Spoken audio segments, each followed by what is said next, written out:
Alors, bonjour à tous. Il est quasiment 4 heures du matin. Bon, ben, c'est à cette heure-là que je peux faire un tutoriel. Donc, encore salut la communauté. C'est l'INSTEC de l'Institut supérieur de technologie. Aujourd'hui, je vais vous montrer, nous allons parler du MVC, en programmation orientée objet, notamment en PHP. Bon, j'avais envie de faire un tuto complet d'environ 1 heure ou bien quel que soit le temps que ça allait prendre. Mais moi-même, quand je regarde des tutos aussi, je trouve ça tellement lent et puis ça décourage, quoi. Donc, je vais vous proposer quelques vidéos assez courtes et précises pour mieux cerner et mieux vous exercer. Croyez-moi, c'est facile quand on explique bien. Bon, maintenant nous allons commencer. Pour cela, nous allons ouvrir un nouveau projet et après nous allons parler du MVC. Donc, comme éditeur de texte, j'utilise PHP Storm. File, New Project. Nous allons l'appeler, pourquoi pas MVC. Voilà. On valide tout ça. New Windows. Mon nouveau projet. D'accord, nous avons dit MVC.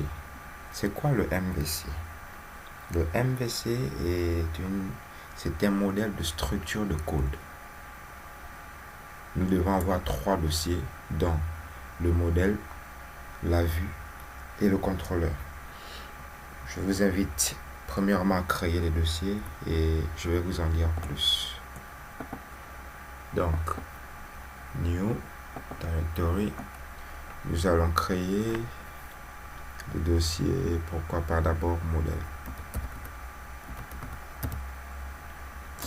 Pardonnez-moi, modèle comme ça, c'est mieux. Ensuite, vue.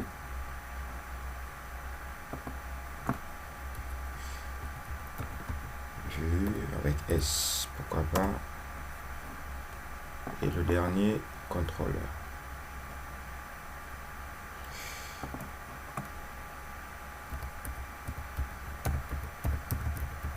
Contrôleur. Voilà. Donc, MVC. MVC. Modèle, vue, contrôleur. Alors, c'est quoi le rôle de chacun de ces dossiers? Dans la vue, vous allez trouver tout ce qui est page visible. C'est-à-dire, lorsqu'il y a un formulaire que quelqu'un doit remplir, nous contacter, des informations affichées, l'accueil, etc. Toutes ces catégories de pages sont dans la vue. Dans le contrôleur, tout ce qui est traitement de données, etc., traitement de formulaire. Vous avez l'habitude de mettre, lorsque vous déclarez un formulaire, forme action est égale à telle page.php, méthode égale à post. Donc, cette page.php là, elle est dite contrôleur.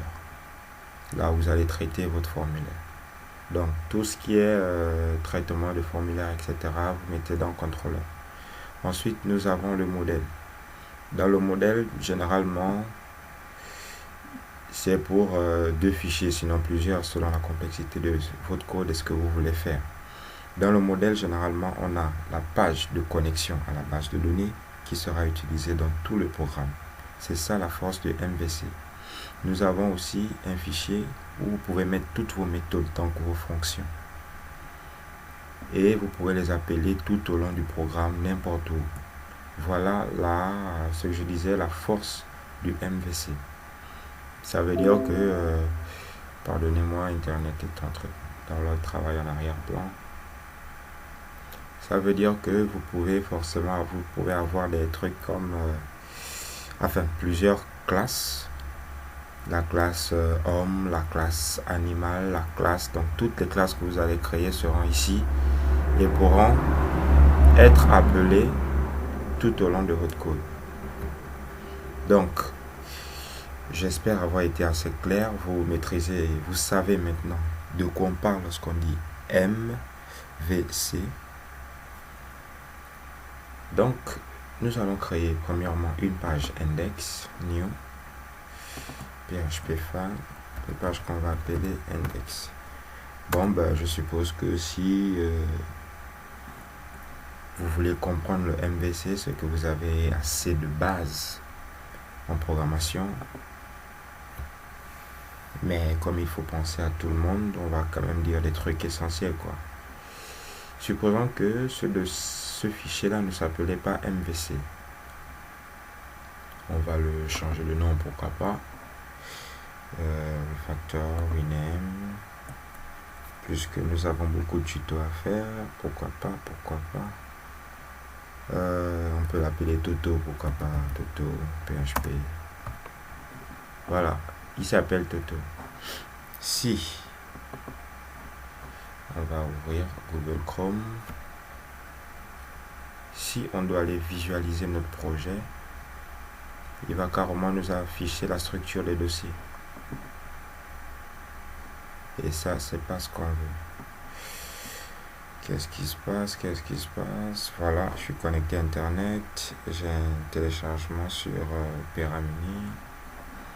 Et pourquoi Google Chrome? Prends ton temps. Localhost, comme on l'appelait déjà, MVC. Voilà, quand on rentre dans notre projet, on a la structure des dossiers. Donc, modèle, vue, contrôleur.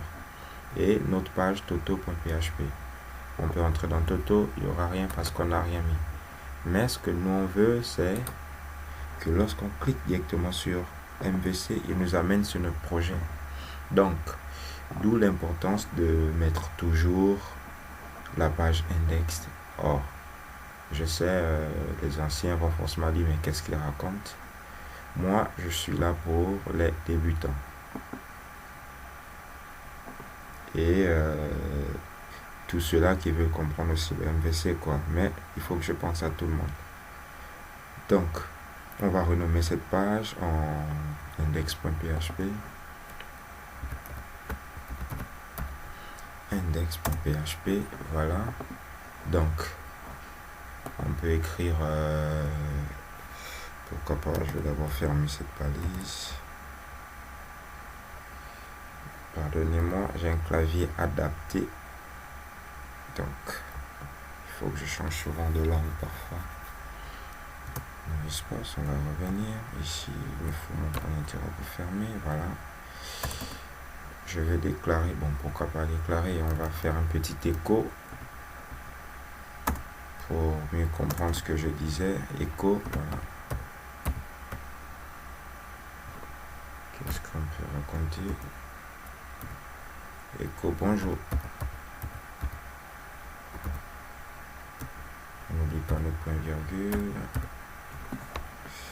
On vient visualiser tout ça. On va actualiser. Voilà. Non. On va ressortir. Actualiser. Ensuite, entrer dans notre MVC. Vous voyez, nous sommes directement dans le projet avec ce qui avait été marqué bonjour. Donc, d'où l'importance de donner le premier fichier d'accueil, le nom index, et de le mettre toujours hors du MVC. Voilà, maintenant je pense qu'on peut rentrer dans ce qui nous concerne vraiment. Et ça, ce sera pour le prochain tutoriel. Merci.